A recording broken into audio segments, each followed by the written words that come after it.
Hey friends, welcome to this week's Good News Edition. We've got a big lineup of great stories ready to warm your heart. Ruben has been busy. He's been out visiting some cool places. Let's check in with him and see where he's been.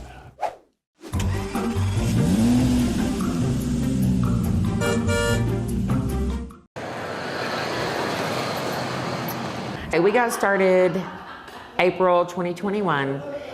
Something we've always wanted to do. This is my aunt's original restaurant. They had it for 15 years or longer, and they've kept the building, and we just figured it was time. Something I've always wanted to do, and it was God's will, and it was time to do it. It's important to show everybody, if you have a dream, follow it. If it's meant to be, it'll be. There's a lot of great people here. It's a great community. They support us, and we try to do whatever we can to help support them. They have somewhere to come, to come drink their coffees in the mornings. We call that the table of knowledge. They have somewhere to come eat their lunch, their dinner. If they need food delivered, we deliver it to them. It's just, I think it's important, and our customers have become our family, and we care about them a lot. I worked here 20-something years ago for my aunts, and it's like I never left. I never left this building. I never left that kitchen. My mother has a big history here also, and she's been gone for almost 16 years. I feel like it's full circle from me working here 20-something years ago to us being here again. It is so important to keep in touch with each other. It is so important. If nobody has anywhere to go to be able to do that, people just lose touch. People that have been friends for years and all of a sudden starting to get back together again to drink that cup of coffee, or at 2 o'clock we have our guys that come in and drink tea and their sodas, and it's amazing to watch and just to see people come together. We're all very blessed to live where we live, and for everybody to be there for each other like they are in this community, it's amazing. I wouldn't want this place anywhere else. The superintendent, Ralph Carter, he came to us and asked us if we would give away a car this year, and we of course told him that's crazy. But then we came back and decided, you know what, we're from Hereford, we need to do this. This is going to be good for the community, good for the school, so decided to go ahead and do it and just go ahead and give a car away to attendance and get these kids showing up. We're here at Stevens 5-star Chevy dealership putting in tickets so that we can be entered into a drawing for a brand new car. So many of us are going to be going out into our lives as soon as we're done with high school, which is only in a few months from now. And this car not only helps us to be more motivated to stay in school, even though most of the schoolwork that we're done is already through, but it's just helping motivate us to push through and to get that done so we can get a car, which is life-changing for so many of the students here. I think each 6 weeks they said the numbers keep going up, and so I think the first 6 weeks it was like around 190 kids showed up and then perfect attendance was still out of this world, I guess, especially for seniors. Obviously seniors don't like to go to school, but so their attendance has just skyrocketed since then, so it's been good. With this, it's showing that no, we are here for you. We think it is important that you go to school every single day, because that is going to be your life. Your life is, it's not going to be school, it's going to be work. And it's the same thing. You got to show up every day to be the best at that. The fact that Stevens 5-star is giving back and doing this for us shows how much they care, and the fact that they prioritize education.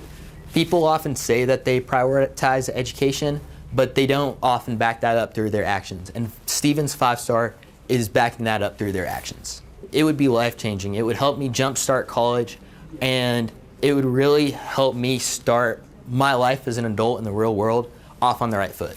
Oh, it's very important, because Stevens has been here for 44 years, and so I've been here for 26 years, and it's been amazing just to be a part of it, just to say that, we're from here, went to school here, we graduated here, and now we can go ahead and do something like this for these students, so it's been great. Well, friends, don't go running off. We got more stories for you right after this. Do you need to wear a jacket today? Check the First Alert weather app. Snowstorm coming in? Check the First Alert weather app. Will it be nice this weekend? Check the First Alert weather app. Are the in-laws coming to visit? Check the, well, you're on your own for that. But for all things weather, watch, follow, and track with the First Alert weather app.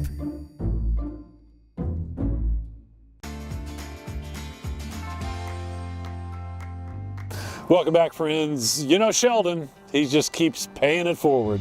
Let's check in with him.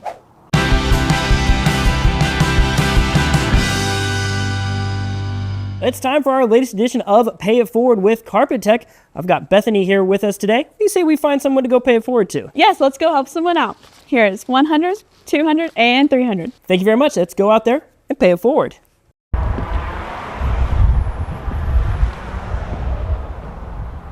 I would like to pay it forward to one of my dear childhood friends. Her name is Becky Corral. Her husband's been sick. She had surgery, so they could really use these funds right now. And what would it mean for you to be able to give her $300 today? It would mean the world to be able to help not a family member. She's like family. We've been friends forever since elementary. So it's just great to be able to do a little something for her. Well, it's time again to pay it forward today here in Amarillo. I've got $300 here, courtesy of our friends over at Carpet Tech. I've got Nancy here with me today. She wants to pay it forward to her good friend Becky. Says they go all the way back to elementary school, and she's kind of had some hard times here lately and thinks this $300 would really go a long ways in helping her feel just a little bit better. So let's go ahead and hand this cash off to you. We got $100, $200, and $300. Let's go make her day a little brighter. Let's go.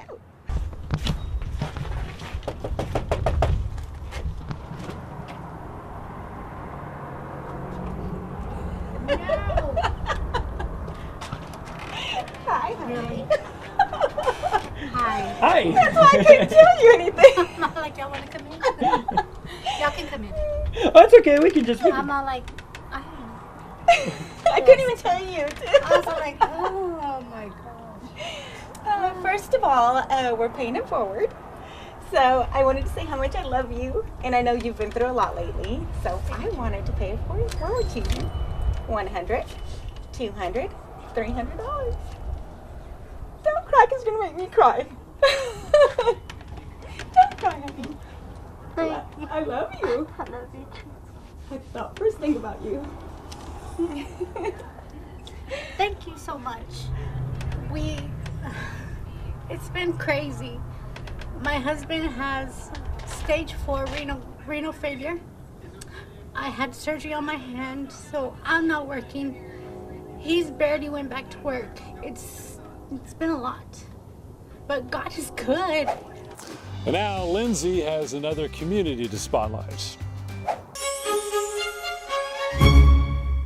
The Mima Keepawat Project is it's a dementia and Alzheimer's advocacy program. And so really what we do is not only do we take care of our Mimas and peoples that have Alzheimer's and dementia through, educating their caregivers and teaching about maintaining dignity and disease process and all of that. But we really want to take care of our caregivers too. And the biggest thing is that we're local. That we can reach and actually touch people in our local community, but also in the other communities that are around us in counties. And we have come up with so many different programs that really focus on helping with education in the public. We're lunch and learns for healthcare members, support groups, and other programs that just help an individual specifically and their caregiver and their family, especially ones that are at home. The biggest feedback that we have is just the appreciation that we are 100% local and we are just 100% nonprofit. This is all volunteer. We do this just out of the calling in our hearts. There is actually a way to diagnose Alzheimer's now. The Alzheimer's Association has just made huge strides in their research that they've been doing. And so not every primary care doctor does the testing that they need. And so you have to be referred to a neurologist. And so just navigating that journey of coming to your diagnosis can be challenging. And so that's another reason why we're here. Well, stay put. Don't go anywhere. We'll be right back. Well, hey, friends, here at News Channel 10, we have the opportunity to find and share positive and inspirational stories with you. And now we're bringing you those good news stories on Good News Edition, where we can highlight those great stories from around our area. And don't forget, you can find plenty more good news on NewsChannel10.com and your favorite streaming apps.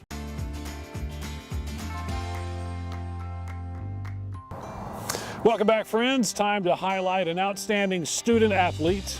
Here's our GOAT of the week.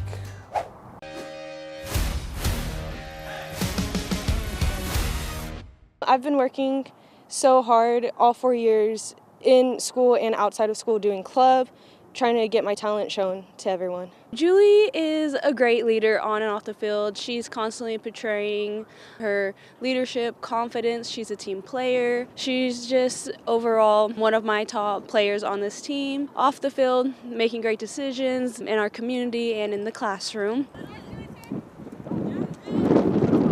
This year has been really fun. I've enjoyed it more than my previous years, like as a freshman or a sophomore, because it's like, oh, I'm an underclassman, but no, I'm getting really into it this year. It's really fun. They always bring a positive energy. They always bring people up, like if they notice someone sad. Like it's just a real tight-knit family here. She's a leader by example as well, so all the underclassmen constantly look up at her. It makes the underclassmen want to be like her. She's a great role model for everyone here at Paladuro High. I've gotten freshman and sophomore year all-team second district team. That was really nice to see that people recognize how I play and what I'm able to bring. Her main position is center back and outside back, and I've actually transitioned her into a holding mid, and she's taken on that role very well, and she's very coachable, and so that's what I love about her, constantly using that as an example that she adjusted and got put where I needed her, and she's done that position very well. Keep working hard, put your effort into everything, not just on the field, but in school too, because that really matters the most, because if you don't have the right schooling, then you're not going to excel as far as you want to. So the field can only bring you so much. You have to work the extra mile. Well, this next story dives into a special job at a zoo. Welcome to the Oregon Zoo. Here at the zoo, water is central to life, a habitat and a playground. Everything we're looking at here is native to the Northwest. And to keep these underwater worlds clean, our team is operating dives every day. These guys are diving in. Two divers will either be cleaning glass, they could be vacuuming, cleaning the walls of some of the algae. Micah Reese is the Oregon Zoo's dive safety officer. I grew up in south central Alabama, kind of landlocked and nowhere to really scuba dive. This is a hard wire to the surface. But now he's found his own ocean in Portland. And today he's suiting up alongside David Steinberg. We are about to get wet. One of the zoo's many longtime dive volunteers. Ready for the cold water, the pair drops in to the kelp forest habitat, packed with fish from the Pacific Northwest. This is a 16,000 gallon tank. The depth of it is about 23 feet. Be doing your work, and then if you look to your right, you will have a rockfish usually staring at you or observing you and watching. They're very curious.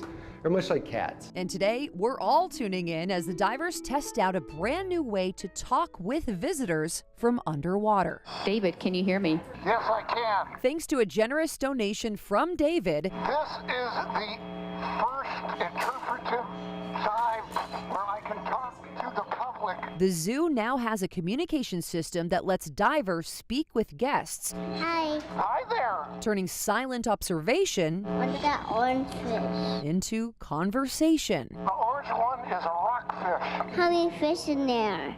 30 or more. I had an idea about utilizing underwater communication systems, and that really super excited me for the ability to talk to the public like we're doing now. Hi. Hi there. What's your name? David. Hi, David. I am David too. And we can educate them and hopefully inspire the next generation of scuba divers and conservationists. Do you want to tell them your favorite animal? Gila. Giraffe. That's a fun one. We watch kids wave with wide-eyed wonder while mom settles the score in a silent game of rock, paper, scissors. How many dives have you done? This is my 501 dive. I get to go in the water basically every week. You don't know which take you're going to be in until you get here. Even Nora the polar bear is intrigued. She's really into dive equipment, so anytime we have dive equipment, she's like ready to it looks like she's ready to go diving with us. From deep dives to underwater chats, We're heading up, Bonnie. this team cares for the creatures behind the glass, helping to share their world with ours. This is David and Micah signing off. Welcome to All Things Ag. My name is Leah Jamison, News Channel 10's agriculture reporter. Today I'm here with Hallie and Lily, and they've got a couple of things from the Randall County 4-H that they'd love to talk to me about. Hi guys. Alrighty, so go ahead and tell me about what's going on at the 4-H. So for the fashion and interior design, there's different competitions you can do. I'll be talking about the Duds to Dazzle competition, which is a team of 3 to 4 people. You can compete and you have 40 minutes to make an item. It can be wearable, non-wearable, or accessory. So like a tank top, a bag, a little necklace, anything. And you have a part, and each team member has a part in making it and presenting it to the judges. Why do you think it's important for people to join, especially students? So it teaches you life skills you can learn in the future, that you'll use in the future. And so it's like when you need to sew something, and like you're going to an interview, you need to have a thing. It breaks. You need to sew. That's happened to me so many times. And then go ahead and tell me about Duds. Okay, so for fashion show, it is an individual contest that you can do. It's really fun. You can either buy something or you can make something, and then you present it to the judges and you tell them why you made it, how you made it, all those fun things. And so it's just really fun, and they'll ask you questions at the end, and it's just a really fun thing to build up your confidence about just talking to somebody one-on-one. And then tell me about what's going on in the future. What do you guys have coming up? So we have some small projects that we can do as a group together in 4-H. So we're making a quilt of valor for anybody in the military. We're making a letter garland, and then we're also making sweatshirts with clovers on them for 4-H. And then lastly, we're making really cute pillowcases. Well, grab a snack, folks. We'll be right back.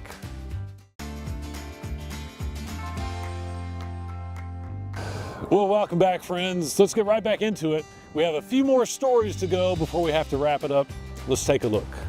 As soon as I stepped on the mat, it's like I can't walk away. I can't walk away from wrestling. Zoe Armbruster is following her passion just like any other high school freshman, but she just has one challenge that stands in her way. Zoe is blind. She was diagnosed with congenital glaucoma in 2013, a disease which took away her sight quickly. But when she found the Rincon girls wrestling team, she finally found the acceptance she had searched for. Without wrestling, I feel like a little bit of an outcast at school. And with wrestling, I feel like I belong. How are you feeling after that first match? I was like, it's like you want to wrestle? Even if she wasn't blind. I'm like, that's a brutal sport. Say A, B. Okay, say A, B. Yeah, she said ow. Now, despite warranted concern from her mom early on, once Zoe hit the mat, Come on, Zoe! Come on, Zoe! she understood Zoe's why. She goes, you're a team of one. I'm like, well, what do you mean you're a team of one? She goes, I have my teammates, but when I'm on the mat, I'm challenging myself, always to get better. And wrestling might be the perfect sport for that challenge, because once you hit the mat, it's all about feeling rather than what you can or can't see. You're hearing it too. Yep. Push, pull. Now, it helps having the voice of jiu-jitsu black belt and decorated combat sports athlete Mercedes White in Zoe's ear coaching her. You don't need your eyes to wrestle, you need to feel. Now, much of White's team, like Zoe, had never played a sport before, so she decided to use that disadvantage to her advantage. How? By putting everyone on the same level. All of us will practice with blinders, first of all. Focusing on sounds. Drive. Hands-on training. Good. And a little tough love. Yeah, you're being nice. Why are you being nice? Leading Zoe to a feat even she didn't know was possible. She scored a pin. It was like I finally achieved something, one of my goals. And while Zoe is the center of our story, she says thanks to this team, she doesn't feel any different from any other Rincon Ranger. I don't think they care that I'm blind. They just care that I'm here and care about me. Because according to her, everyone has the ability. Even though it seems hard, it's going to be hard, it's going to be painful, but in the end, it's going to turn out great. On January 28th, Deborah Watkins and her grandson Logan came to Paws of Dearborn County wanting to adopt an American Staffordshire Terrier. Don't judge a dog by the breed so quickly. They're all individuals like we are all individuals. You can't cast a broad blanket on these dogs and think it's correct. Layla Lou was Cindy Lou at the time. The Watkins say she stood out because of her personality. Layla had been at the shelter for 2 years. She not only saved our home, but she saved our home from boredom. She is always doing something funny. She loves laying on people, licking, kissing. She's just really, really happy we took her home. She has just been a joy and a wonderful dog. Wait on. Good girl. On Layla's second night in her new home, Deborah says she woke up to Layla trying to get her attention. Layla came in my room and was very aggressively trying to wake me up. When I got up, I discovered that the house was filling up with smoke. Deborah says the smoke was because of this log that was placed in the family's wood-burning fireplace. It didn't quite fit, Deborah says, so it was taken out and left on a pile of logs.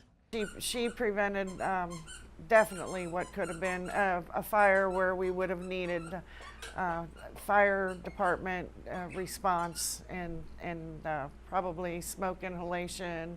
The smoke was pretty thick upstairs in the house as smoke rises. Deborah says she's unsure what would have happened that night if Layla hadn't woken her up. What she does know is that Layla has certainly found her forever home.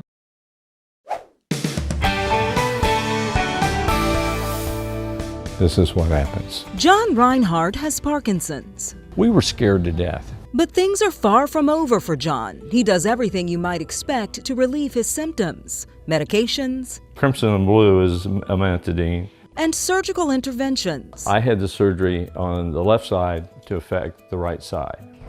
But he also does something you might not expect. This is Rock Steady, a national exercise program with hundreds of U.S. affiliates designed specifically for Parkinson's patients. In your brain, you have the neurotransmitters, and they kind of have to talk to each other. I explain it as like an electrical wire. If it's not connected, then you don't have a circuit complete. So when you're boxing, when you're making those movements, you're causing those neurotransmitters to continue to fire. You're helping your brain do what your brain needs to do. Gerontologist and Aging Untold expert Sam Craddock explains the benefits. So it really does help that person physically, socially, and emotionally, because having a diagnosis of a debilitating disease on its own is depressing. So if you can get out and you can get moving, you're going to help your brain function better, you're going to help yourself socially because you're going to be with other people, and emotionally because now you're going to be connected to something. John says Rock Steady has become the most important part of his treatment plan. I have no question, but the Parkinson's would be far worse than it is. Doctors say even if you can't find a program like this, any high-intensity aerobic exercise is beneficial. It's been great to have you along with this Good News edition. We'll be back next week at the same time with another lineup of great stories for you. Between now and then, you can get some good news at NewsChannel 10, newschannel10.com, and of course your favorite streaming apps. Until next week, I'm Doppler Dave.